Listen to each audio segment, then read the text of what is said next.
ಮಧ್ಯ ವಿಜಯದ 6ನೇ ಭಾಗವನ್ನು ಈಗ ಶ್ರವಣ ಮಾಡಬೇಕು.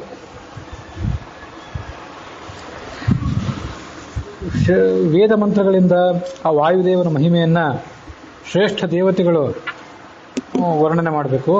ಅಂಥ ಮಹತ್ವದ ವ್ಯಕ್ತಿತ್ವ ಆತನದು. ಅಂಥ ವಾಯುದೇವನ ಮಹಿಮೆಯನ್ನು ನಾನು ಈಗ ಪ್ರವಚನ ಮಾಡಬೇಕು ಅಂತ ಹೊರಟಿದ್ದೇನೆ. ಇದನ್ನು ಗ್ರಂಥಬದ್ಧಗೊಳಿಸಬೇಕು ಅಂತ ಹೊರಟಿದ್ದೇನೆ. ನನ್ನ ಮೇಲೆ ನೀವೆಲ್ಲ ಕರುಣೆ ಮಾಡಬೇಕು ಅಂತ ದಾಸರು ನಾರಾಯಣ ಪಂಡಿತಾಚಾರ್ಯರು ಹಿಂದಿನ ಶ್ಲೋಕದಲ್ಲಿ ಹೇಳಿದ್ದನ್ನು ನಾವು ನೋಡಿದ್ವಿ 6ನೇ ಪದ್ಯದಲ್ಲಿ. ಇನ್ನು ಮುಂದಿಂದು ಪದ್ಯ 7ನೇದ್ದು. ಉಚ್ಚಾವಚ ಏನ ಸಮಸ್ತ ಚೇಷ್ಟಾ ಕಿಂತತ್ರ ಚಿತ್ರಂ ಚರಿತಂ ನಿವೇದ್ಯಂ ಕಿಂತೂತ್ತಮ ಶ್ಲೋಕ ಶಿಖಾಮಣೀನಾಂ ಮನೋವಿಶುದ್ಧೈ ಚರಿತಾನುವಾದ. ಈ ವಾಯುದೇವನ ಮಹಿಮಾಗಳೇನಿವೆಯಲ್ಲ, ನಾನಾ ಥರದ ಮಹಿಮಾಗಳಿವೆ. ಶತ್ರುಗಳನ್ನು ಸದೆ ಬಡಿದದ್ದು, ಮಹಾಕಾರ್ಯಗಳನ್ನು ಮಾಡಿದ್ದು, ಮತ್ತು ಭಕ್ತರನ್ನು ಅನುಗ್ರಹಿಸಿದ್ದು, ಈ ಥರದ್ದು ಅನೇಕ ಮಹಿಮೆಗಳನ್ನು ಆತ ತನ್ನ ಅವತಾರಗಳಲ್ಲಿ ತೋರಿಸಿದ್ದಾನೆ. ಅದರಲ್ಲಿ ನಾವು ಯಾವುದು ಅದ್ಭುತ ಅಂತ ಏನು ವರ್ಣನೆ ಮಾಡೋದೇನಿದೆ, ನಮ್ಮ ದೃಷ್ಟಿಗೆ ಯಾವುದೋ ಒಂದು ಅದ್ಭುತವಾಗಿ ಕಾಣಿಸ್ತದೆ ಅಷ್ಟೇ. ಹಾಗಾಗಿ ಅವನ ಲೀಲೆಗಳಲ್ಲಿ ಇಂಥದ್ದು ಅದ್ಭುತ ಅಲ್ಲ ಅನ್ನುವಂಥದ್ದು ಏನಿಲ್ಲ. ಎಲ್ಲ ಲೀಲೆಗಳನ್ನು ಅನಾಯಾಸವಾಗಿಯೇ ಆತ ಮಾಡಿ ಮುಗಿಸಬಲ್ಲಂಥವನು. ಉಚ್ಚ ಅವಚ ಅಂದರೆ ಶ್ರೇಷ್ಠವಾದದ್ದು, ಅವಚ ಅಂತಂದರೆ ಸಣ್ಣದಾದದ್ದು. ಅಂಥ ಚೇಷ್ಟೆಗಳು. ಚಿತ್ರಂ ಚರಿತಂ ನಿವೇದ್ಯಂ ಕಿಂ, ನಾವು ಇದ್ಯಾವುದೋ ಆಶ್ಚರ್ಯಕರವಾದದ್ದು, ಇದು ಆಶ್ಚರ್ಯಕರ ಅಲ್ಲ ಅಂತ ನಾವು ಹೇಳೋದೇನಿದೆ. ಆದರೆ ಯಾಕೆ ಹಾಗಾದರೆ ಈ ವಾಯುದೇವನ ಮಹಿಮೆಯನ್ನು ನೀವು ಇಲ್ಲಿ ಹೇಳ್ತೀರಿ? ನೀವು ಹೇಳುವ ಉದ್ದೇಶ ಏನು ಅಂತಂದರೆ, ಉತ್ತಮ ಶ್ಲೋಕ ಶಿಖಾಮಣೀನಾಂ, ಯಾರ ಕೀರ್ತಿಯನ್ನು, ಶ್ಲೋಕ ಅಂದರೆ ಕೀರ್ತಿ, ಶ್ಲೋಕ ಅಂದರೆ ಪದ್ಯ ಅಂತ ನಮಗೆಲ್ಲರಿಗೂ ಗೊತ್ತು. ಅದಲ್ಲದೆ ಶ್ಲೋಕ ಅಂದರೆ ಕೀರ್ತಿ. ಆ ಕೀರ್ತಿ ಉತ್ತಮವಾದಂಥ ಕೀರ್ತಿಯನ್ನು ಪಡೆದಂಥ ಯಾರು ಮಹಾತ್ಮರಿರ್ತಾರೆ, ಆ ಮಹಾತ್ಮರಲ್ಲಿ ಶಿಖಾಮಣಿಗಳು, ಅದರಲ್ಲಿ ಮತ್ತೂ ಶ್ರೇಷ್ಠರಾದವರು. ಅಂಥವರ ಚರಿತ್ರೆಯನ್ನು ಹೇಳ್ತಾ ಹೋದರೆ ಮತ್ತು ಕೇಳ್ತಾ ಹೋದರೆ ಅದರಿಂದ ಮನೋವಿಶುದ್ಧಿ ಆಗ್ತದೆ. ಅದಕ್ಕಾಗಿ ಹೇಳ್ತೀವಿ, ಇದು ಯಾವುದೋ ಅದು ದೊಡ್ಡದು ಇದು ದೊಡ್ಡದು ಅನ್ನೋ ಉದ್ದೇಶ ಅಂತ ಅದನ್ನು ವರ್ಣನೆ ಮಾಡೋದು ನಮ್ಮ ಉದ್ದೇಶ ಅಲ್ಲ. ನಮ್ಮ ಮನಸ್ಸು ಸ್ವಚ್ಛ ಆಗಬೇಕು. ಮನಸ್ಸು ಸ್ವಚ್ಛಾಗಿ ಆ ಮೂಲಕ ಅದು ತತ್ವಜ್ಞಾನಕ್ಕೆ, ಶುದ್ಧವಾದಂತಹ ತತ್ವಜ್ಞಾನಕ್ಕೆ ದಾರಿ ಮಾಡಿಕೊಡಬೇಕು. ಅದಕ್ಕಾಗಿ ಈ ಎಲ್ಲ ಆ ವಾಯುದೇವನ ಚರಿತ್ರೆಗಳನ್ನು ನಾವು ಹೇಳ್ತೇವೆ ಅಂತ ಹೇಳ್ತಿದ್ದಾರೆ. ಚರಿತ ಅನುವಾದ ಅಂದ್ರೇನು?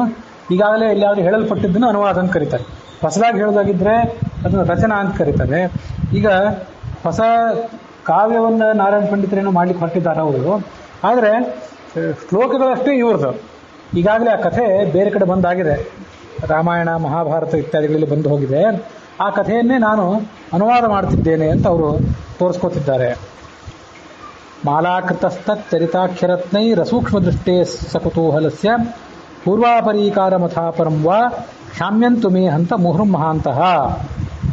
ಈ ವಾಯುದೇವನ ಚರಿತ್ರೆಗಳು ಅನ್ನೋದೇನಿದೆಯಲ್ಲ, ಆ ಒಂದೊಂದು ಆತ ಮಾಡಿದ ಕೆಲಸವೂ ಕೂಡ ಒಂದೊಂದು ರತ್ನ ಇದ್ದಂತೆ. ಆ ರತ್ನಗಳನ್ನೆಲ್ಲ ನಾನು ನನ್ನ ಮಾತುಗಳಲ್ಲಿ ಇವತ್ತು ಪೋಣಿಸಿ ಒಂದು ಮಾಲೆಯನ್ನು ಮಾಡಲಿಕ್ಕೆ ಹೊರಟಿದ್ದೇನೆ.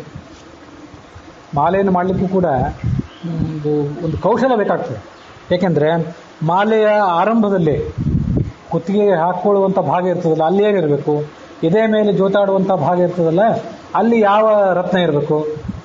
ಸಣ್ಣದರಿಂದ ಆರಂಭ ಮಾಡಿಕೊಂಡು ಮುಂದೆ ಅದನ್ನು ದೊಡ್ಡ ದೊಡ್ಡ ಮಣಿಗಳನ್ನು ಪೋಣಿಸ್ತಿರ್ತಾರೆ. ಕುತ್ತಿಗೆಯಲ್ಲಿ ಧಾರಣೆ ಮಾಡುವಂಥವೇನಿರ್ತಾವಲ್ಲ, ಸಣ್ಣ ಮಣಿಗಳಿರ್ತವೆ. ಮುಂದೆ ದೊಡ್ಡ ದೊಡ್ಡ ಮಣಿಗಳು ಎದೆಯಲ್ಲಿ ಜೋತಾಡ್ತಿರ್ತವೆ. ತುದಿಗೊಂದು ಪದಕ ಜೋತಾಡ್ತಿರ್ತದೆ. ಹೀಗೆ ಆ ಮಾಲೆಗಳನ್ನು, ರತ್ನಗಳನ್ನು, ಮುತ್ತುಗಳನ್ನು, ಮಣಿಗಳನ್ನೆಲ್ಲ ಪೋಣಿಸಿ ಒಂದು ಮಾಲೆಯನ್ನು ಮಾಡಲಿಕ್ಕೂ ಕೂಡ ಒಂದು ಅದ್ಭುತವಾದ ಕೌಶಲ ಬೇಕು. ಆದರೆ ನನ್ನ ಕೆಲಸ ಎಂಥದ್ದಾಗಿದೆ ಅಂದರೆ, ಕುತೂಹಲಸ್ಯ, ವಾಯುದೇವನ ಚರಿತ್ರೆಯ ಬಗ್ಗೆ ನನಗೊಂದು ಕುತೂಹಲ, ಅದೇನು ಅಂತ ತಿಳ್ಕೊಳ್ಬೇಕು ಅಂತ ಕುತೂಹಲ, ಮತ್ತು ಅದನ್ನು ನಿಮ್ಮೆದುರು ಇಡಬೇಕು ಅಂತ ಕುತೂಹಲ. ನಾನೀಗ ಆ ವಾಯುದೇವನ ಚರಿತ್ರೆಗಳು ಅನ್ನುವ ರತ್ನಗಳನ್ನು ಪೋಣಿಸಿ ಮಾಲೆ ಮಾಡುವಾಗ ಹಿಂದೆ ಹೇಳಬೇಕಾದ್ದನ್ನು ಆಮೇಲೆ ಹೇಳ್ಬೋದು, ಆಮೇಲೆ ಹೇಳಬೇಕಾದ್ದನ್ನು ಮೊದಲು ಹೇಳ್ಬೋದು. ಹೀಗೊಂದು ಸಮಸ್ಯೆ ಎದುರಾಗಬಹುದು. ಹನುಮದವತಾರವಿರಲಿ, ಭೀಮಾವತಾರವಿರಲಿ, ಮಧ್ವಾವತಾರವಿರಲಿ, ನಾನು ಇದನ್ನ ನಿಮ್ಮೆದುರಿಗಿಡುವಾಗ ಮೊದಲು ಹೇಳಬೇಕಾದನ್ನು ಆಮೇಲೆ ಹೇಳುವ ಪ್ರಸಂಗ, ಆಮೇಲೆ ಹೇಳಬೇಕಾದನ್ನು ಮೊದಲು ಹೇಳುವ ಪ್ರಸಂಗ ಬರಬಹುದು. ಅದು ಮಾಲೆಯಲ್ಲಿಯೂ ಕೂಡ ಒಂದು ಯಾವುದೋ ಚಿಕ್ಕ ಮಗುವಿಗೆ ಒಂದು ದಾರ ಕೊಟ್ಟು ಇದನ್ನು ಪೋಣಿಸುವಂತ ಕೊಟ್ಟು ಬಿಟ್ರೆ ಯಾವ್ಯಾವುದೋ ರತ್ನವನ್ನು ಅದರ ಬಣ್ಣ, ಅದರ ಗಾತ್ರ, ಅದರ ಮೌಲ್ಯ ಇದು ಯಾವುದನ್ನು ಗಮನಿಸಿದೆ ಅದೇನೇನೋ ಮಾಡಿಟ್ಟು ಬಿಡ್ತದೆ. ತುಳಸಿ ಮಣಿಯನ್ನು ಪೋಲಿಸುವಾಗ ಒಂದು 2-3 ತುಳಸಿ ಮಣಿ ಹಾಕಿರ್ತಾರೆ, ಮುಂದೊಂದು ಬಂಗಾರದ ಮಣಿ ಹಾಕಿರ್ತಾರೆ, ಅದಾದ್ರೂ ಮತ್ತೆ 3 ತುಳಸಿ ಮಣಿ, ಮತ್ತೊಂದು ಬಂಗಾರದ ಮಣಿ, ಹೀಗೊಂದು ಅದಕ್ಕೊಂದು ಯೋಜನಾ ಇರ್ತದೆ. ಸರಿಯಾಗಿ ತಿಳಿದವನು ಅದನ್ನು ಮಾಡಬಲ್ಲ. ಮಗುವಿಗೆ ಕೊಡುವಂತಂದು ಬಿಟ್ರೆ ಒಂದು ಕಡೆ ಬರೇ ತುಳಸಿ ಮಣಿಗಳು, ಮತ್ತೊಂದು ಕಡೆ ಬರೇ ಬಂಗಾರದ ಮಣಿಗಳು, ಪದಕ ಇರಬೇಕಾದಲ್ಲಿ ಮಣಿ ಇರಬೇಕಾದಲ್ಲಿ ಪದಕ, ಹೀಗೆ ಏನೇನೋ ಮಾಡಿಬಿಟ್ಟಿತ್ತು ಒಂದು ಮಗು. ಹಾಗೆ ಹನುಮಂತನ ಚರಿತ್ರೆಗಳನ್ನು ವರ್ಣನೆ ಮಾಡುವಾಗ, ಮತ್ತೆ ಭೀಮನ ಚರಿತ್ರೆಗಳನ್ನು ವರ್ಣನೆ ಮಾಡುವಾಗ, ಮಧ್ವರ ಚರಿತ್ರೆಗಳನ್ನು ವರ್ಣನೆ ಮಾಡುವಾಗ ನನಗೆ ಇಂಥದೊಂದು ಪ್ರಸಂಗ ಬರಬಹುದು. ನೀವು ದೊಡ್ಡವರು ಇದನ್ನೆಲ್ಲ ಕೇಳೋರಿದ್ದೀರಿ, ನೀವು ಇದನ್ನ ಕ್ಷಮಾ ಮಾಡಬೇಕು ಅಂತ ಕೇಳ್ತಾರೆ ಪಂಡಿತಾಚಾರ್ಯರು. ಅದು ಯಾಕೆ ಅಂತಂದ್ರೆ ಹನುಮತಾವತಾರ ಮತ್ತು ಭೀಮಾವತಾರಗಳನ್ನು ವರ್ಣನೆ ಮಾಡುವಾಗ ಇಂಥ ಹೆಚ್ಚು ಸಮಸ್ಯೆ ಬರೋದಿಲ್ಲ. ಅದೆಲ್ಲ ಮಹಾಭಾರತ, ಭಾಗವತ, ಹರಿವಂಶ ಇತ್ಯಾದಿ ಗ್ರಂಥಗಳಲ್ಲಿ ಬಂದಿದೆ ಭೀಮನ ಚರಿತ್ರೆ. ರಾಮಾಯಣದಲ್ಲಿ ಹನುಮಂತನ ಚರಿತ್ರೆ ಬಂದು ಹೋಗಿದೆ. ಆದರೆ ಮಧ್ವರ ಚರಿತ್ರೆಯನ್ನು ವರ್ಣನೆ ಮಾಡುವಾಗ ಏನಾಗಿದೆ ಅಂದ್ರೆ, ನಾನು ಈಗಾಗಲೇ ಹಿಂದೆ ಹೇಳಿದಂತೆ ಆಚಾರ್ಯರ ಕಿರಿಯ ಸಮಕಾಲೀನರು ನಾರಾಯಣ ಪಂಡಿತರು. ಆಚಾರ್ಯರಿಗೂ ಅವರಿಗೂ 20-30 ವರ್ಷಗಳಷ್ಟು ಅಂತರ ಇರೋ ಸಾಧ್ಯತೆ ಇದೆ. ಹಾಗಾಗಿ ತ್ರಿವಿಕ್ರಮ ಪಂಡಿತರಿಗೆ ಆಚಾರ್ಯರ ಜೊತೆಗೆ ಎಷ್ಟು ಒಡನಾಟ ಇತ್ತೋ ಅಷ್ಟು ನಾರಾಯಣ ಪಂಡಿತರಿಗೆ ಇರಲಿಲ್ಲ. ಮತ್ತು ನಾರಾಯಣ ಪಂಡಿತರಿಗೆ ಮತ್ತು ತ್ರಿವಿಕ್ರಮ ಪಂಡಿತರಿಗೆ ಇಬ್ಬರಿಗೂ ಕೂಡ ಆಚಾರ್ಯರ ಜೀವನವನ್ನು ಮೊದಲಿಂದ ಕೊನೆಯ ತನಕ ನೋಡುವಂಥ ಅನುಕೂಲ ಇದ್ದಿದ್ದಿಲ್ಲ. ಇದ್ದ ಪ್ರದೇಶ ಬೇರೆ, ಇವರಿದ್ದ ಪ್ರದೇಶ ಬೇರೆ. ಕೊನೆ ಕಾಲಕ್ಕೆ ತ್ರಿವಿಕ್ರಮ ಪಂಡಿತರು ಆಚಾರ್ಯರ ಸಂಪರ್ಕಕ್ಕೆ ಬಂದರು, ಆಮೇಲೆ ಅವರು ಶಿಷ್ಯತ್ವ ವಹಿಸಿದರು. ಹಾಗಿರುವಾಗ ಆಚಾರ್ಯರು ತಮ್ಮ ಬಾಲ್ಯದಲ್ಲಿ ತೋರಿಸಿದಂತಹ ಪ್ರತಿಯೊಂದು ಲೀಲೆಯನ್ನು ಕೂಡ, ಮತ್ತೆ ಸನ್ಯಾಸದ ಆರಂಭ, ನಡು ವಯಸ್ಸಿನಲ್ಲಿ ಅವರು ತೋರಿಸಿದಂತಹ ಲೀಲೆಗಳನ್ನು ಇವರು ತ್ರಿವಿಕ್ರಮ ಪಂಡಿತರಾಗಲಿ ನಾರಾಯಣ ಪಂಡಿತರಾಗಲಿ ಕಣ್ಣಾರೆ ಕಂಡಿರೋ ಸಾಧ್ಯತೆ ಕಡಿಮೆ. ಹಾಗಾಗಿ ಬೇರೆಯವರಿಂದ ಏನು ಕೇಳಿದ್ದಿದೆ ಅದನ್ನೆಲ್ಲ ನಾನು ನೆನಪಿಟ್ಕೊಂಡು ಈ ಪೋಣಿಸ್ಬೇಕು. ಆ ಪೋಣಿಸುವಾಗ ಏನಾದ್ರು ಸ್ವಲ್ಪ ಹಿಂದೆ ಮುಂದೆ ಮಾಡಿದ್ರೆ ಅದನ್ನು ನೀವು ಒಂದು ಚಿಕ್ಕ ಮಗು ಏನಾದರೂ ಒಂದು ಅಚಾತುರ್ಯ ಮಾಡಿದ್ರೆ ಅದನ್ನ ಹೇಗೆ ಕ್ಷಮಿಸ್ತಾರೋ ಹಾಗೆ ನೀವು ಕೂಡ ಕ್ಷಮಿಸಿಬಿಡ್ರಿ. ಅಂತ ಅಸ್ತವ್ಯಸ್ತತೆಗಳನ್ನು ಕ್ಷಮಿಸಬೇಕು. ಶ್ರೀವಲ್ಲಭಾಧ್ಯಾಂ ಸಸುರೇಂದ್ರಯಾಂಚಾಂ ಸಂಭಾವ್ಯತಮಾಂ ತ್ರಿಲೋಕ್ಯಾಂ ಪ್ರಾಣೇಶ್ವರ ಪ್ರಾಣಿಗಣ ಪ್ರಣೇತ ಗುರು ಸತಾಂ ಕೇಸರಿಣೋ ಗೃಹೇ ಭೂತ್. ಅವನೇನು ಮಾಡಿದ? ಮೊದಲು ಹನುಮಂತನ ಅವತಾರವನ್ನು ತಾಳಿದ. ಆ ಹನುಮಂತನ ಅವತಾರವನ್ನು ತಾಳುವಾಗ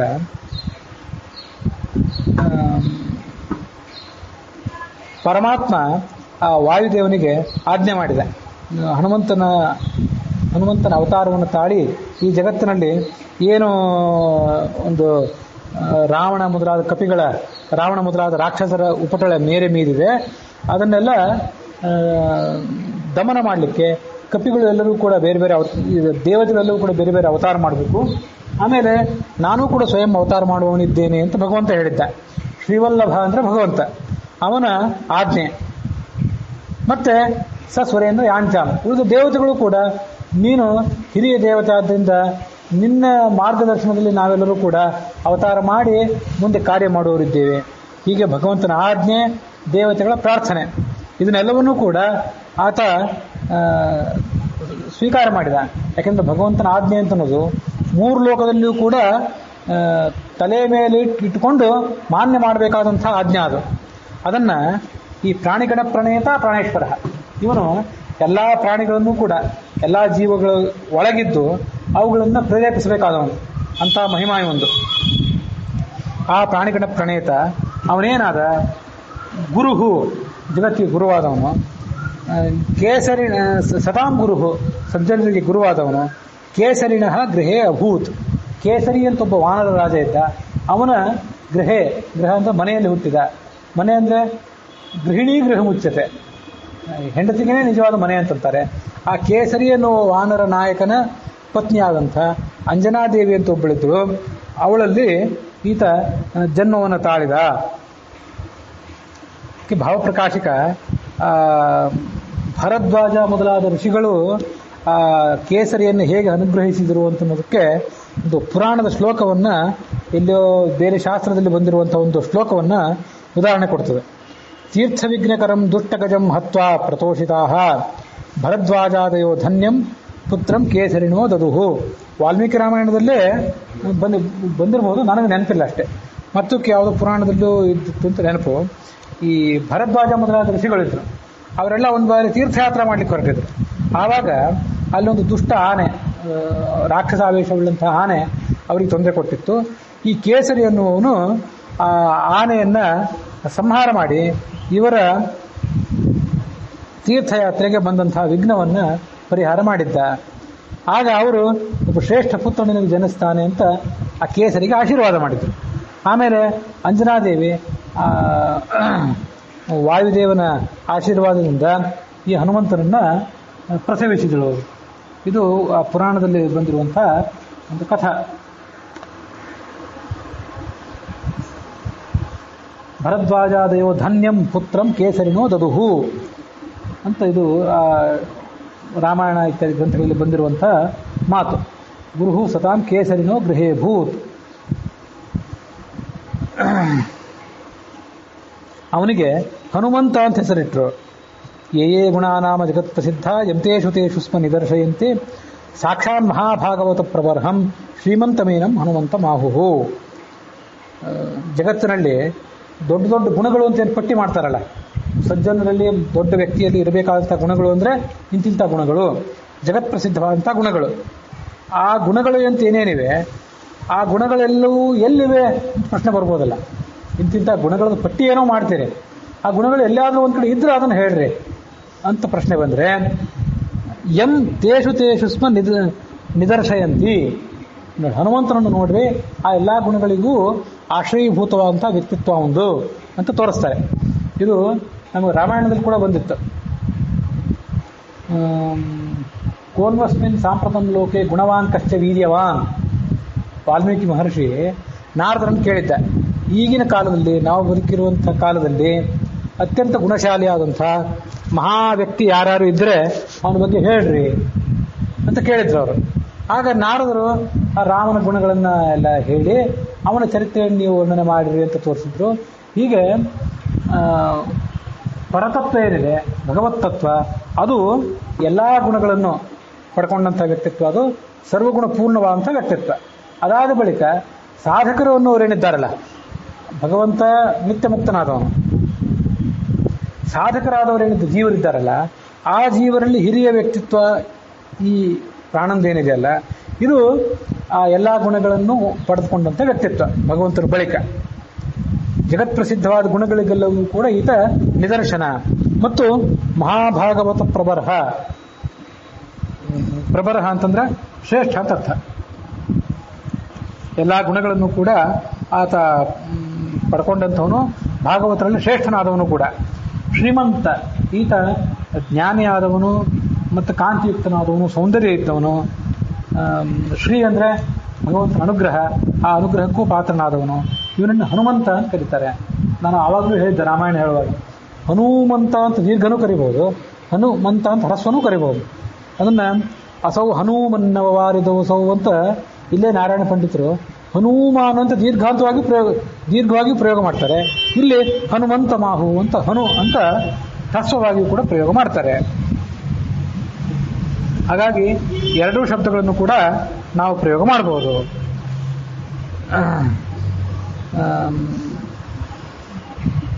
ಹನು ಅಂತಂದ್ರೆ ಎಲ್ಲರಿಗೂ ಗೊತ್ತಿರುವಂತೆ ನಾವು ಕೋಶಗಳನ್ನು ತೆಗೆದು ನೋಡಿದ್ರೆ ಹನು ಅಂದರೆ ಗದ್ದ.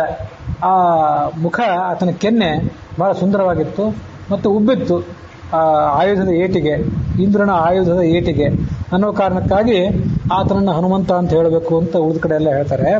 ಆದರೆ ವಸ್ತುತಃ ಆತ ಹನುಮಂತ ಅಂತಂದ್ರೆ ಅನುಶಬ್ದೋ ಜ್ಞಾನವಾಚಿ, ಹನುಮಾನ್ ಮತಿಮಾ ಸ್ಮೃತಃ ಅಂತ ನಿನ್ನೆ ನಾನು ಆಚಾರ್ಯರ ಉಪನಿಷತ್ ಭಾಷ್ಯ ಅದರಲ್ಲಿ ಎಲ್ಲ ಕಡೆ ಕೊನೆಗೆ ಬಂದಿರುವಂಥ ಒಂದು ಮಾತನ್ನು ಉದಾಹರಿಸಿದ್ದೆ. ಬಹುತೇಕ ಸರ್ವಮೂಲದ ಎಲ್ಲ ಗ್ರಂಥಗಳಲ್ಲೂ ಕೂಡ ಅಂಥ ಕೆಲವು ಮಾತುಗಳನ್ನು ಆಚಾರ್ಯರು ಉದಾಹರಿಸುತ್ತಾರೆ. ಉದಾಹರಿಸಿ ಆ 3 ಅವತಾರಗಳಲ್ಲಿ ಕೊನೆಯ ಅವತಾರವಾದಂಥ ಈ ಮಧ್ವರ ಅವತಾರ ಏನಿದೆ, ಇದು ಈ ಭಗವಂತನ ಗುಣಗಳನ್ನು ವರ್ಣನೆ ಮಾಡುವ ಸಲುವಾಗಿ ಈ ಗ್ರಂಥಗಳನ್ನು ರಚನೆ ಮಾಡಿದೆ ಅಂತ ಪ್ರತಿಯೊಂದು ಗ್ರಂಥದಲ್ಲಿಯೂ ಕೂಡ ಸಾಮಾನ್ಯವಾಗಿ ಹೇಳಿರ್ತಾರೆ.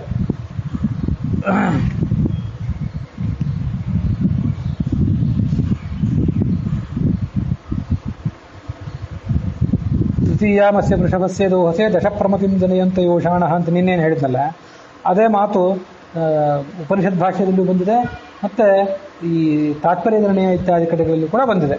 ಹೀಗೆ ಅನೇಕ ಗ್ರಂಥಗಳಲ್ಲಿ ತಮ್ಮ ಅವತಾರದ ಮಹತ್ವ, ತಮ್ಮ ಮೂಲ ರೂಪ ಅದನ್ನು ಅವರು ಸ್ಮರಣೆ ಮಾಡಿಕೊಂಡಿರ್ತಾರೆ.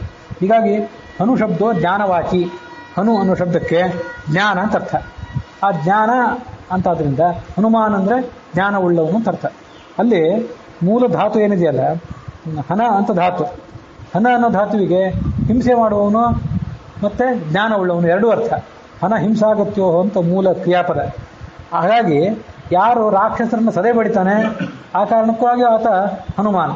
ರಾಕ್ಷಸರನ್ನ ಸದೆ ಬಡಿಯುವ ಶೌರ್ಯ ಇದ್ದವನು, ದುಷ್ಟಶಕ್ತಿಗಳನ್ನು ಸದೆ ಬಡಿಯುವವನು. ಮತ್ತು ಜ್ಞಾನಿಗಳಲ್ಲಿಯೂ ಕೂಡ ಆತ ಅಗ್ರಗಣ್ಯ.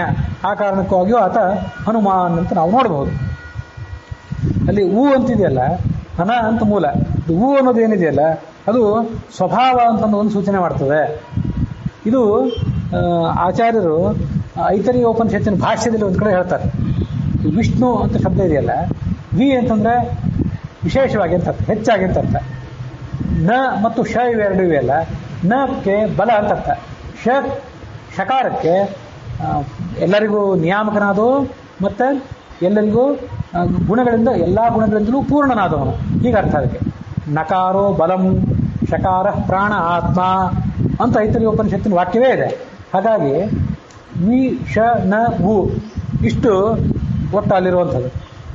ನ ಅಂತಂದರೆ ಬಲ, ಶ ಅಂತಂದರೆ ಇನ್ನು ಎಲ್ಲ ಜಗತ್ತಿಗೂ ಕೂಡ ಆತ ಪ್ರೇರಕನಾದವನು ಮತ್ತು ಎಲ್ಲ ಗುಣಗಳಿಂದಲೂ ದೇಶತಃ ವ್ಯಾಪ್ತನಾದವನು, ಎಲ್ಲ ದೇಶಗಳಲ್ಲಿಯೂ ವ್ಯಾಪ್ತ, ಎಲ್ಲ ಕಾಲದಲ್ಲಿಯೂ ವ್ಯಾಪ್ತ, ಮತ್ತು ಗುಣದಿಂದಲೂ ಕೂಡ ವ್ಯಾಪ್ತನಾದವನು.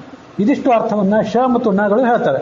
ಹೂ ಅಂತಂದರೆ ಆ ಹೂ ಅಂತನ್ನೋದು ಆ ಸ್ವಭಾವ ಅನ್ನೋ ಅರ್ಥವನ್ನು ಹೇಳ್ತದೆ ಅಂತ ಆ ವಿಷ್ಣು ಶಬ್ದದ ಅರ್ಥವನ್ನು ಹೇಳುವ ಸಂದರ್ಭದಲ್ಲಿ ಐತರೇಯ ಉಪನಿಷತ್ ಭಾಷ್ಯದಲ್ಲಿ ಹೇಳ್ತಾರೆ. ಹಾಗೆ ಹ ನ ಅಂತ ಮೂಲ ಕ್ರಿಯಾಪದ. ಆ ಕ್ರಿಯಾಪದದಿಂದ ಹನು ಅಂತ ಶಬ್ದ ಹುಟ್ಟುವಾಗ ಹೂ ಅನ್ನುವ ಒಂದು ಭಾಗ ಏನಿದೆ ಅದು ಆ ಪ್ರಾಣತತ್ವದ ಸ್ವಭಾವ. ಅದೆಲ್ಲೂ ಬೇರೆ ಕಡೆಯಿಂದ ಬಂದದ್ದಲ್ಲ. ಅದಕ್ಕೆ ಜ್ಞಾನ ಏನಾದರೂ ಬರೋದಾಗಿದ್ದರೆ ಲಕ್ಷ್ಮಿಯಿಂದ ಬರಬೇಕು, ಪರಮಾತ್ಮನಿಂದ ಬರಬೇಕು, ಅವರಿಬ್ಬರು ಅನುಗ್ರಹದಿಂದ ಬರಬೇಕು ಅಂತನ್ನೋದನ್ನು ಆ ನು ಅಂತನ್ನೋದು, ಹೂ ಅಂತನ್ನೋದು ತೋರಿಸ್ತದೆ. ಅದು ಆತನ ಸ್ವಭಾವ. ಹೀಗೆ ಅವನನ್ನು ಹನುಮಂತ ಅಂತ ಎಲ್ಲರೂ ಕೂಡ ಕರೀಲಿಕ್ಕೆ ಪ್ರಾರಂಭ ಮಾಡಿದರು. ಮಾರುತನ ಮಗ ಆದ್ದರಿಂದ ಮಾರುತಿ ಅಂತ ಈಗಲೂ ಕೂಡ ಕರೆದರು. ಆಂಜನೇಯ ಮಗ ಆದ್ದರಿಂದ ಆಂಜನೇಯ ಅಂತ ಕೂಡ ಕರೆದರು. ಇದೆಲ್ಲ ಹಿಂದೆ ಗೊತ್ತಿದ್ದೆ.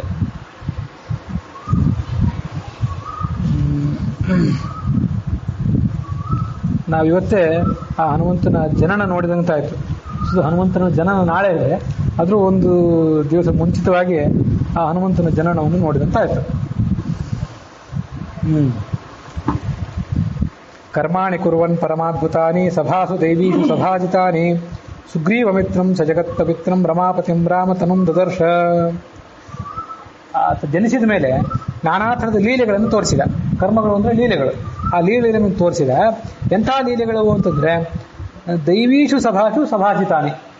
ಈ ಹನುಮಂತ ತೋರಿಸಿದ ಲೀಲೆಗಳನ್ನು ದೇವತೆಗಳ ಸಭೆಯಲ್ಲಿಯೂ ಕೂಡ ಆ ದೇವತೆಗಳು ಹಾಡಿ ಹೊಗಳ್ತಾ ಇದ್ರು. ಸಭಾಜನ ಮಾಡೋದು ಅಂದರೆ ಸನ್ಮಾನ ಮಾಡೋದು ಅಂತ ಅರ್ಥ. ಅಂಥ ಆ ಹನುಮಂತ ಮುಂದೆ ಸ್ವಲ್ಪ ಕಾಲ ಆದ ಬಳಿಕ ಈ ಸುಗ್ರೀವನಿಗೆ ಬಹಳ ಆಪ್ತನಾಗಿ ಸ್ನೇಹಿತನಾಗಿ ವರ್ತಿಸಿಕೊಂಡಿದ್ದ. ಸುಗ್ರೀವನಿಗೆ ಆಪ್ತಮಿತ್ರನಾಗಿದ್ದ.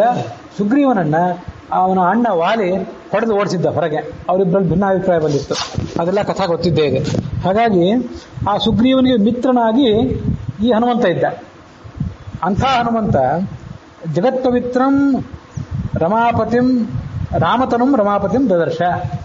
ಒಂದು ಬಾರಿ ರಾಮನ ಭೇಟಿಯಾಯಿತು ಅವನಿಗೆ ಆ ಹನುಮಂತನ ಅವತಾರದಲ್ಲಿ ಮೊದಲನೇ ಬಾರಿ.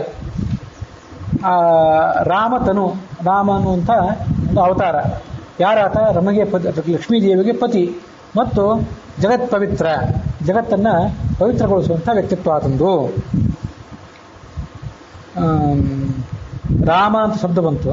ಅಲ್ಲಿ ಮೊನ್ನೆ ರಾಮನವಮಿ ಬಂದಾಗ ಅದನ್ನು ಹೇಳೋದು ಮರ್ತುಬಿಟ್ಟೆ. ಈಗ ಇವತ್ತು ಹೇಳಲಿಕ್ಕೆ ಒಂದು ಸರಿಯಾದ ಅರ್ಥ. ಹನುಮಂತನ ಶಬ್ದದ ಅರ್ಥವನ್ನು ಹೇಳಿದಂತಾಯಿತು, ರಾಮ ಶಬ್ದದ ಅರ್ಥವನ್ನು ಈಗ ಹೇಳ್ತೇನೆ. ಈ ಸಾಮಾನ್ಯವಾಗಿ ರಮಂತೆ ಯೋಗಿನಃ ಅಸ್ಮಿನ್ನಿತಿ ರಾಮ, ಯೋಗಿಗಳೆಲ್ಲರೂ ಕೂಡ ಯಾವನ ಪಾದ ಕಮಲದಲ್ಲಿ ತನ್ನ ಮನಸ್ಸನ್ನಿಟ್ಟು ಸಂತೋಷ ಪಡ್ತಾರೋ, ರಮಣ ಮಾಡೋದು ಅಂತ ಸಂತೋಷ ಪಡೋದು, ಅದಕ್ಕಾಗಿ ಅವನನ್ನು ರಾಮ ಅಂತ ಕರೀತಾರೆ ಅಂತ ಆಚಾರ್ಯರು ಭಾಗವತ ತಾತ್ಪರ್ಯದಲ್ಲಿ ಒಂದು ಕಡೆ, ಮತ್ತೆ ಉಪನಿಷತ್ ಗೀತಾ ಪ್ರಸ್ಥಾನದಲ್ಲಿ ಒಂದು ಕಡೆ, ಎರಡು ಕಡೆ ಆ ರಾಮ ಶಬ್ದದ ಅರ್ಥವನ್ನು ಹೇಳ್ತಾರೆ. ಆನಂದ ರೂಪೋ ನಿಷ್ಪರಿಮಾಣ ಯೇಷ ಲೋಕಸ್ಯ ತಸ್ಮಾದ್ ರಮತೆ ತೇನ ರಾಮ. ರ ಅ ಮ ಇಷ್ಟಿರೋದಲ್ಲಿ ರ ಅಂತಂದ್ರೆ ಆನಂದ ರೂಪ, ಯಾಕಂದ್ರೆ ರಮು ಕ್ರೀಡಾಯಾಮತ ಧಾತು, ಸಂತೋಷ ಪಡೋದು ಅಂತ ಅರ್ಥ. ಆ ರಮಣ ಅಂತ ಶಬ್ದ ಏನಿದೆಯಲ್ಲ ಅದರ ಮೊದಲನೇ ಶಬ್ದ ರ, ಅದು ಇಲ್ಲಿ ರ ಅಂತ ಉಳ್ಕೊಂಡಿದೆ. ಆಮೇಲೆ ಮಾನ ಅಂತಂದ್ರೆ ಅಳತೆ ಅಂತ ಅರ್ಥ. ಮಾನ ಅಂದ್ರೆ ಅಳತೆ. ಆ ಮಾನ ಅನ್ನೋದರಲ್ಲಿ ಆ ಅನ ಬಿಟ್ಟು ಬಿಡ್ರಿ, ಕೇವಲ ಮ ಅದೊಂದನ್ನು ಮಾತ್ರ ತಗೊಳ್ರಿ. ಯಾಕಂದ್ರೆ ಈ ಸಂಸ್ಕೃತ ಭಾಷೆ ಅಂತ ಅನ್ನೋದು ಸಂಕ್ಷೇಪ ಶಬ್ದಗಳಿಂದ ಕೂಡಿದಂಥ ಭಾಷೆ, ಕೋಡ್ವರ್ಡ್ಗಳಿಂದ ಕೂಡಿದಂಥ ಭಾಷೆ ಅದು. ಅಮ ಅಂತಂದ್ರೆ ಮ ಅಂದ್ರೆ ಮಾನ ಅಳತೆ, ಅಮ ಅಂದ್ರೆ ಅಳತೆ ಇಲ್ಲದೆ ಇದ್ದವನು ಅಂತ ಅರ್ಥ. ಆನಂದ ರೂಪ ಮತ್ತು ನಿಷ್ಪರಿಮಾಣ, ಯಾವುದೇ ರೀತಿಯಾದಂಥ ಅಳತೆಗೆ ಸಿಕ್ಕದವನು, ಯಾವುದೇ ಪ್ರತ್ಯಕ್ಷ ಅನುಮಾನ ಶಬ್ದ ಈ ಮೂರು ಪ್ರಮಾಣಗಳ ಅಳತೆಗೆ ಸಿಕ್ಕದವನು, ಮತ್ತೆ ಎಲ್ಲ ಜಗತ್ತಿನಲ್ಲೂ ಆದವನಾದ್ದರಿಂದ ಯಾವ ಹಗ್ಗ ಯಾವ ಅಳತೆಗೋಲು ಯಾವುದನ್ನು ತಗೊಂಡು ಆತನ ಅಳತೆ ಮಾಡ್ಲಿಕ್ಕೆ ಬರೋದಿಲ್ಲ. ಆನಂದ ರೂಪೋ ನಿಷ್ಪರಿಮಾಣ ಯೇಷ ಲೋಕಶ್ಚ ಏತಸ್ಮಾದ್ ರಮತೆ ತೇನ ರಾಮ. ಈ ಜಗತ್ತೆಲ್ಲವೂ ಕೂಡ ಆತನಿಂದಾಗಿ ಸಂತೋಷ ಪಡ್ತದೆ. ಆತ ಸಂತೋಷ ಕೊಟ್ಟರೆ ಹೌದು, ಇಲ್ಲದಿದ್ರೆ ಇಲ್ಲ. ಅಲ್ಲಿ ಲೋಕ ಅಂದರೆ ಜಗತ್ತು ಅಂತ ಒಂದರ್ಥ, ಇನ್ನೊಂದು ಲೋಕರ ದರ್ಶನೆ. ಲೋಕ ಅಂತಂದ್ರೆ ಸಾಮಾನ್ಯವಾಗಿ ಹಿಂದಿಯಲ್ಲಿ ಲೋಗ್ ಅಂತಾರೆ. ಲೋಗ್ ಅಂದ್ರೆ ಜಗತ್ತು. ಲೋಕ ಮಂದೆಲ್ಲ ಬಂದದ, ನೀವೊಬ್ಬ ಬರಲಿಲ್ಲಲ್ಲ ಅಂತ ಕೆಲವರು ಈ ಹಳ್ಳಿಯವರು ಅಂತಿರ್ತಾರೆ. ಲೋಕ ಅಂದ್ರೆ ಒಟ್ಟಾರೆ ಜಗತ್ತು, ಎಲ್ಲರೂ ಬಂದ್ರು ನೀವೊಬ್ಬನೇ ಬರಲಿಲ್ಲಲ್ಲ ಅಂತಿರ್ತಾರೆ. ವಸ್ತುತಃ ಲೋಕ ಅಂತಂದ್ರೆ ಲೋಕರ ದರ್ಶನೆ, ಭಗವಂತನ ತಿಳ್ಕೊಂಡವರಿಗೆ ಲೋಕ ಅಂತ ಅನ್ಬೇಕು, ಅದು ವಿಶಿಷ್ಟವಾದ ಅರ್ಥ. ಹೀಗೆ ಏಷ ಲೋಕಸ್ಯ ಏತಸ್ಮಾದ್ ರಮತೆ, ಜ್ಞಾನಿಗಳಾದವರು ಭಗವಂತನ ಸ್ವರೂಪವನ್ನು ತಮ್ಮಲ್ಲಿ ಕಂಡು ಸಂತೋಷ ಪಡ್ತಾರೆ. ಅದಕ್ಕಾಗಿ ಆತನನ್ನ ರಾಮ ಅಂತ ಕರೀಬೇಕು. ಇದು ಗೀತಾ ಪ್ರಸ್ಥಾನದಲ್ಲಿ ಆಚಾರ್ಯ ಉದಾಹರಣೆ ಕೊಟ್ಟಂಥ ಒಂದು ಮಾತು. ಮತ್ತೆ ಭಾಗವತ ತಾತ್ಪರ್ಯದಲ್ಲಿ 5, 6 ಯಾವುದೋ ಸ್ಕಂದದಲ್ಲಿ ಒಂದು ಮಾತನ್ನು ಉದಾಹರಣೆ ಕೊಡ್ತಾರೆ. ನಿತ್ಯ ಪೂರ್ಣ ಸುಖಜ್ಞಪ್ತಿ ಸ್ವರೂಪೋ ಸೋವ್ಯತೋ ವಿಭು ಅಥೋಸ್ಯ ರಾಮ ಇತ್ಯಾಖ್ಯ ತಸ್ಯ ದುಃಖಂ ಕುತೋನ್ವಪಿ ಅಂತ ಮತ್ತೊಂದು ಶ್ಲೋಕ. ಅಲ್ಲಿ ನಿತ್ಯ ಪೂರ್ಣ ಸುಖಜ್ಞಪ್ತಿ ಸ್ವರೂಪ ಅತಃ ಇವರಿಗೆ ರಾಮ ಅಂತ ಹೆಸರು. ಹಿಂದೆ ರ ಅ ಮ ಅಂತ ಅಲ್ಲೂ ಕೂಡ ಹೇಳಿದ್ರು, ಇಲ್ಲಿ ರ ಆ ಮ ಹೀಗೆ ಹೇಳ್ತಾರೆ. ಅದೇನು ಎರಡಕ್ಕೂ ವ್ಯತ್ಯಾಸ? ನಿತ್ಯ ಪೂರ್ಣ ಸುಖಜ್ಞಪ್ತಿ ಸ್ವರೂಪ, ಇವನು ರಾಮನ ಸ್ವರೂಪ ಏನಿದೆಯಲ್ಲ, ಪರಮಾತ್ಮನ ಸ್ವರೂಪ, ಇದು ಯಾವತ್ತೂ ಕೂಡ ಸುಖ ಮತ್ತು ಜ್ಞಾನದಿಂದ ತುಂಬಿದ್ದು. ಕೊನೆಯಿಲ್ಲದ ಜ್ಞಾನ, ಅನಂತವಾದ ಜ್ಞಾನ ಮತ್ತು ಅನಂತವಾದಂಥ ಸುಖದಿಂದ ಕೂಡಿದ್ದು. ಅದಕ್ಕಾಗಿ ಇವನನ್ನು ರಾಮ ಅಂತ ಕರಿಬೇಕು. ಅಲ್ಲಿ ನೋಡ್ರಿ, ರ ಆ ಮ, ಹಿಂದೆ ರ ಅ ಮ ಅಂತ ತಿಳ್ಕೊಂಡಿದ್ವಿ, ಹ್ರಸ್ವ ಅಂತ ಮಾಡಿದ್ವಿ. ಈಗ ರ ಆ ಮ. ಹೇಗೆ ಅಂತಂದ್ರೆ ರ ಅಂತಂದ್ರೆ ಸುಖ ಅಂತ ಅರ್ಥ, ಮ ಅಂತಂದ್ರೆ ಜ್ಞಾನ ಅಂತ ಅರ್ಥ, ಜ್ಞಾನ ತಿಳುವಳಿಕೆ ಅಂತ ಈಗ. ನಡುವೆ ಆ ಅಂತಿದೆ, ಆ ಅಂತ ದೀರ್ಘ ಇದೆಯಲ್ಲ, ಆ ದೀರ್ಘವನ್ನು ಆ ಕಡೆನೂ ಸೇರಿಸ್ಬೇಕು, ಈ ಕಡೆನೂ ಸೇರಿಸ್ಬೇಕು. ಅದರಿಂದ ಏನಾಯ್ತು ಅಂತಂದ್ರೆ ಆ ಅನ್ನೋ ಶಬ್ದಕ್ಕೆ ಸಂಸ್ಕೃತದಲ್ಲಿ ಆಬಾಲ ವೃದ್ಧರಾದಿಯಾಗಿ ಅಂತ ನೀವೆಲ್ಲರೂ ಕೇಳಿರ್ತಾರೆ. ಅಂತೂ ಆ ಅಂತ ದೀರ್ಘವಾಗಿ ಪ್ರಯೋಗ ಎಲ್ಲಾರು ಮಾಡಿದ್ರೆ ಅದೆಲ್ಲವನ್ನೂ ಒಳಗೊಂಡು ಅಂತ ಅರ್ಥ. ಆ ಕಡೆಯಿಂದನೂ ಒಳಗೊಳ್ರಿ, ಈ ಕಡೆಯಿಂದನೂ ಒಳಗೊಳ್ರಿ ಅಂದ್ರೆ ಪೂರ್ಣತೆ. ಎಲ್ಲ ಬಾಲಕರು, ಎಲ್ಲ ವೃದ್ಧರು ಅವರೆಲ್ಲರೂ ಅಲ್ಲಿ ಬಂದು ಸೇರಿದ್ರು, ಅವರೆಲ್ಲರಿಗೂ ಆತ ಪರಿಪಾಲಕನಾಗಿದ್ದ. ಹೀಗೆ ಎಷ್ಟೋ ಕಡೆ ಅದನ್ನು ಪ್ರಯೋಗ ಮಾಡ್ತಿರ್ತೀವಿ. ಅಂದ್ರೆ ಆ ಅನ್ನೋದು ವ್ಯಾಪ್ತಿಯನ್ನ, ಎಲ್ಲವನ್ನೂ ಒಳಗೊಂಡದ್ದು ಅನ್ನೋ ಅರ್ಥವನ್ನು ಹೇಳ್ತದೆ. ಹಾಗಾಗಿ ಆ ಅನ್ನೋದನ್ನ ರ ಜೊತೆ ಸೇರಿಸಿದ್ರೆ ಪೂರ್ಣವಾದ ಸುಖ, ಆ ಅಂತ ಅನ್ನೋದನ್ನ ಮ ಜೊತೆ ಸೇರಿಸಿದ್ರೆ ಪೂರ್ಣವಾದ ಜ್ಞಾನ. ನಿತ್ಯ ಪೂರ್ಣ, ನಿತ್ಯವಾಗಿಯೂ ಪೂರ್ಣವಾದದ್ದು ಯಾವುದಾದದ್ದು? ಸುಖ ಜ್ಞಪ್ತಿ. ಇವೆರಡರ ಸ್ವರೂಪ ಆತ. ಅಥೋಸ್ಯ ರಾಮ ಇತ್ಯಾಖ್ಯ, ಆತಂದ ಅವನಿಗೆ ರಾಮ ಅಂತ ಹೆಸರು. ತಸ್ಯ ದುಃಖಂ ಕುತೋನ್ವಪಿ, ಸ್ವಲ್ಪವಾದ ದುಃಖ ಅವನಿಗೆ ಎಲ್ಲಿಂದ ಬರ್ಲಿಕ್ಕೆ ಸಾಧ್ಯ? ಅಂತ ಇದು 5-6ನೇ ಸ್ಕಂದ ಅಲ್ಲ, 9ನೇ ಸ್ಕಂದ. 9ನೇ ಸ್ಕಂದದಲ್ಲಿ ಭಾಗವತದಲ್ಲಿ ಇಕ್ಷ್ವಾಕುವಂಶದ ವರ್ಣನೆ ಬರ್ತದೆ ನೋಡಿ. ಅಲ್ಲೇ ರಾಮನ ಚರಿತ್ರದ ವರ್ಣನೆ ಕೂಡ ಇದೆ 9ನೇ ಸ್ಕಂದದಲ್ಲಿ. ಅಲ್ಲಿ ಈ ರಾಮನ ಬಗ್ಗೆ ಹೇಳುವಾಗ ಈ ಒಂದು ನಿರ್ವಚನವನ್ನ ಭಾಗವತ ಸ್ಕಂದ ಪುರಾಣದ ನಿರ್ವಚನ ಇದು ಅಂತ ನಂಗೆ ನೆನಪು. ಹೌದು, ಪ್ರಾಯ ಸ್ಕಂದ ಪುರಾಣದ್ದೇ. ಆ ಸ್ಕಂದ ಪುರಾಣವನ್ನು ಉದಾಹರಿಸಿ ರಾಮ ಅನ್ನೋ ಶಬ್ದಕ್ಕೆ ಅರ್ಥವನ್ನು ಆಚಾರ್ಯ ಹೇಳ್ತಾರೆ. ಹಾಗಾದ್ರೆ ಮೊದಲೊಂದು ಗೀತಾ ಪ್ರಸ್ಥಾನದಲ್ಲಿ ಬಂದಂಥ ಶ್ಲೋಕವನ್ನು ಹೇಳಿದ್ನಲ್ಲ, ಅದಕ್ಕೂ ಇದಕ್ಕೂ ಏನು ವ್ಯತ್ಯಾಸ ಅಂತಂದ್ರೆ, ಅಲ್ಲಿಯೂ ರ ಅಂದ್ರೆ ಸುಖನೇ, ಅಲ್ಲಿ ಮ ಅಂದ್ರೆ ಅಳತೆ, ನಡುವೆ ಅಂತಿತ್ತಲ್ಲ, ಅನ್ನೋದಕ್ಕೆ ಅಲ್ಲಿ ನಿಷೇಧ ಅಂತ ಅರ್ಥ, ಅಳತೆ ಇಲ್ಲದೆ ಇದ್ದವನು ಅಂತ ಅರ್ಥ. ರ ಅಂದ್ರೆ ಸುಖ ಸ್ವರೂಪ ಅಂತ ಅರ್ಥ, ಅಮ ಅಂದ್ರೆ ಅಳತೆ ಇಲ್ಲದೆ ಇದ್ದವನು ಅಂತ ಅರ್ಥ. ಅಂತ ಹ್ರಸ್ವವಾಗಿ ಪ್ರಯೋಗ ಮಾಡಿದರೆ ಅಪುತ್ರ ಅಂದ್ರೆ ಪುತ್ರ ಇಲ್ಲದೆ ಇದ್ದವನು, ಅವಿದ್ಯಾ ಅಂತಂದ್ರೆ ಅಜ್ಞಾನ, ಜ್ಞಾನ ಅಂತಂದ್ರೆ ತಿಳುವಳಿಕೆ, ಅಜ್ಞಾನ ಅಂದ್ರೆ ಅಜ್ಞಾನ, ಇದೆಲ್ಲರಿಗೂ ಗೊತ್ತು. ಹಾಗಾಗಿ ಅನ್ನೋದು ನಿಷೇಧವನ್ನು ತೋರಿಸ್ತದೆ. ರ ಅ ಮ ಮೊದಲಿನ ನಿರ್ವಚನ. ಹಾಗಾಗಿ ಸುಖ ಸ್ವರೂಪನಾದವನು ಮತ್ತೆ ಅಳತೆಗೆ ಇಲ್ಲದವನು, ಅಳತೆಗೆ ಸಿಕ್ಕದವನು, ಅಳತೆ ಇಲ್ಲದೆ ಇದ್ದವನು, ಹೀಗೆ ಎರಡು ಅರ್ಥವನ್ನ ಆ ಗೀತಾ ಪ್ರಸ್ಥಾನದಲ್ಲಿ ಬಂದಂತಹ ಮಾತು ತಿಳಿಸಿಕೊಟ್ಟು. ಈ ಭಾಗವತ ತಾತ್ಪರ್ಯದಲ್ಲಿ ಉದಾಹರಣೆ ಮಾಡಿದ್ದು ಸ್ಕಂದ ಪುರಾಣದ ಮಾತು ಏನಿದೆಯಲ್ಲ, ಇದು ಆ ಹ್ರಸ್ವ ಅಲ್ಲ, ಇದು ಆ ಅಂತ ದೀರ್ಘ. ಹಾಗಾಗಿ ಪೂರ್ಣವಾದ ಸುಖ, ಪೂರ್ಣವಾದ ಜ್ಞಾನ ಯಾರ ಸ್ವರೂಪವೋ ಅಂಥ ರಾಮ, ಆದ್ದರಿಂದ ಅವನಿಗೆ ರಾಮ ಅಂತ ಹೆಸರು. ಎರಡರದು ಒಟ್ಟಾರೆ ಶಬ್ದದ ಸ್ವರೂಪ ಒಂದೇ. ರ ಆ ಅಂತ ಮಾಡಿದ್ರು ಸವರ್ಣ ದೀರ್ಘ ಸಂಧಿನೇ, ರ ಅ ಅಂತ ಮಾಡಿದ್ರು ಸವರ್ಣ ದೀರ್ಘ ಸಂಧಿಯೇ. ಸವರ್ಣ ದೀರ್ಘ ಸಂಧಿ ಒಂದೇ, ಒಂದ್ ಕಡೆ ನಿಷೇಧ, ಮತ್ತೊಂದು ಕಡೆ ಪೂರ್ಣತೆ ಅಂತ ಅರ್ಥ. ಆದ್ರಿಂದ ಅವನನ್ನ ರಾಮ ಅಂತ ಕರಿಬೇಕು. ಅದನ್ನ ಮೊನ್ನೆ ರಾಮನವಮಿ ದಿವಸ ಹೇಳಬೇಕಾಗಿತ್ತು, ಅವಾಗ ಮರ್ತು ಹೋಗಿದ್ದೆ ಅದನ್ನ. ಹೌದೌದು ಹೌದು, ಅದೇ ಅರ್ಥನೇ. ಅಲ್ಲಿ ಒಂದು ಐತರೆಯ ಭಾಷ್ಯದಲ್ಲಿ ಒಂದು ಮಾತನ್ನು ಹೇಳ್ತಾರೆ, ಐತರೆಯ ಉಪನಿಷತ್ನಲ್ಲೂ ಹೇಳ್ತಾರೆ, ಐತರೆಯ ಭಾಷ್ಯದಲ್ಲೂ ಹೇಳ್ತಾರೆ. ಈಗ ನಕಾರಕ್ಕೆ ಬಲ ಅಂತ ಅರ್ಥ, ಶಕಾರಕ್ಕೆ ಎಲ್ಲರಿಗೂ ಪ್ರೇರಕ ಮತ್ತೆ ಗುಣಪೂರ್ಣ. ನೀವು ವಿಷ್ಣು ಶಬ್ದ ಒಂದನ್ನು ತಗೊಂಡು ಈ ಅರ್ಥ ಅಂತ ತಿಳ್ಕೊಬೇಡ್ರಿ. ನೀವು ಭಗವಂತನ ಯಾವ ಶಬ್ದವನ್ನಾದರೂ ತಗೊಳ್ರಿ, ಇದೇ ಅರ್ಥವೇ ಹೊರಡೋದು. ಭಗವಂತನ ಯಾವುದೇ ಶಬ್ದವನ್ನಾದರೂ ತಗೊಳ್ರಿ, ಗಾಯತ್ರಿಯನ್ನಾದರೂ ತಗೊಳ್ರಿ, ಪುರುಷ ಸೂಕ್ತವನ್ನಾಗಿ ಭೂ ಭೂಹ ಸ್ಪೂಹ ಅಂತ ವ್ಯಾಹೃತಿಗಳನ್ನಾದರೂ ತಗೊಳ್ರಿ, ಗಾಯತ್ರಿ 3 ಪಾದಗಳನ್ನಾದರೂ ತಗೊಳ್ರಿ, ಪುರುಷ ಸೂಕ್ತದ 3 ವರ್ಗವಾಗಲಿ, ಮತ್ತೆ ಋಗ್ವೇದ ಯಜುರ್ವೇದ ಸಾಮವೇದ ಅನ್ನುವಂಥ 3 ವೇದಗಳಾಗಲಿ, ಮಹಾಭಾರತವಾಗಲಿ, ರಾಮಾಯಣವಾಗಲಿ, ಹರಿವಂಶವಾಗಲಿ, ಎಲ್ಲಿ ಬೇಕಾದರೂ ಹೋದ್ರು ನಿಮಗೆ ಸಿಗುವಂಥದ್ದು ಒಂದೇ ಸಂಗತಿ. ಒಂದು ಏನು ಅಂತಂದ್ರೆ, ಭಗವಂತ ಜ್ಞಾನಾನಂದಾದಿ ಗುಣಪರಿಪೂರ್ಣ, ಆತ ಎಲ್ಲರಿಗೂ ಪ್ರೇರಕ. ಇಷ್ಟೇ. ಇಡೀ ಮಹಾಭಾರತ ಹೇಳೋದು ಕೂಡ ಅದನ್ನೇ. ಪಂಚಪಾಂಡವರನ್ನೆಲ್ಲರನ್ನು ಕೂಡ ತನ್ನ ಹತೋಟಿಯಲ್ಲಿ ಇಟ್ಕೊಂಡು ಅವ್ರ ಕಡೆಯಿಂದ ಪುಣ್ಯ ಕಾರ್ಯ ಮಾಡಿಸಿದ. ಆ ದುಷ್ಟರಾದಂಥ ಕೌರವರನ್ನು ತನ್ನ ಹತೋಟಿಯಲ್ಲಿ ಇಟ್ಕೊಂಡು ಅವ್ರ ಕಡೆಯಿಂದ ಪಾಪ ಕಾರ್ಯ ಮಾಡಿಸಿದ. ಎಲ್ಲ ಕಡೆ ಆ ತತ್ವ ಇಷ್ಟೇ, ಪ್ರೇರಕ ಗುಣಪೂರ್ಣ. ಇದು ಬರೇ ವಿಷ್ಣು ಶಬ್ದದ್ದಲ್ಲ, 2 ಶಬ್ದಗಳು ಎಲ್ಲೆಲ್ಲಿ ಸೇರಿದ್ರೆ, ಕ ಈ ಶವ ಮಾಧವ, ನೀವು ಏನೇನು ಎಲ್ಲೆಲ್ಲಿ ಶಬ್ದ ಬಂದರೂ ಕೂಡ ಆ 2 ಶಬ್ದಗಳು ಸೇರಿದಾಗೆಲ್ಲ, ಶಬ್ದಗಳು ಸೇರೋದೊಂದು ಅದಕ್ಕೆ ಸಂಹಿತ ಅಂತ ಕರೀತಾರೆ. ಸಂಹಿತ ಅಂದ್ರೆ ಜೋಡಣೆ ಅಂತ ಅರ್ಥ. ಅದಕ್ಕೆ ಪ್ರಮಾಣ ಶ್ಲೋಕಗಳನ್ನು ನಾನು ಆಮೇಲೆ ಮತ್ತೊಂದ್ಸರಿ ಯಾವಾಗ ಉದಾಹರಣೆ ಕೊಡ್ತೇನೆ, ಮತ್ತೊಂದ್ಸರಿ ಮಹಾಭಾರತದಲ್ಲಿ ಅದನ್ನು ಹೇಳ್ತೇನೆ, ಈ ವಿಷ್ಣು ಸಹಸ್ರನಾಮ ಇತ್ಯಾದಿ ಹೇಳೋ ಸಂದರ್ಭ ಬಂದಾಗ. ಅಂತೂ 2 ಅಕ್ಷರಗಳು ಕೂಡಿದಾಗೆಲ್ಲ ಅಲ್ಲಿ ವ್ಯಕ್ತ ಆಗೋದು ಭಗವಂತ ಎಲ್ರಿಗೂ ಪ್ರೇರಕ, ಭಗವಂತ ಗುಣಪರಿಪೂರ್ಣ. ಇದನ್ನ ಬಿಟ್ಟು ಬೇರೆ ಏನೂ ಇಲ್ಲವೇ ಇಲ್ಲ.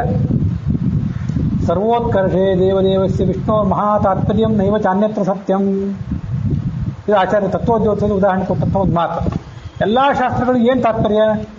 ಸರ್ವೋತ್ಕರ್ಷೆ ದೇವದೇವಸ್ಯ ವಿಷ್ಣು, ಭಗವಂತ ಎಲ್ಲರಿಗಿಂತಲೂ ಉತ್ಕೃಷ್ಟ, ಮಹಾ ತಾತ್ಪರ್ಯ ಇದು. ನೈವ ಚಾನ್ಯತ್ರ ಸತ್ಯಂ, ಇನ್ನು ಏನನ್ನೂ ಕೂಡ ಶಾಸ್ತ್ರಗಳು ಹೇಳೋದಿಲ್ಲ. ಅದನ್ನ ಬಿಟ್ಟು ಉಳಿದು ತಿಳ್ಕೊಂಡದೆಲ್ಲವೂ ಕೂಡ ವ್ಯರ್ಥ.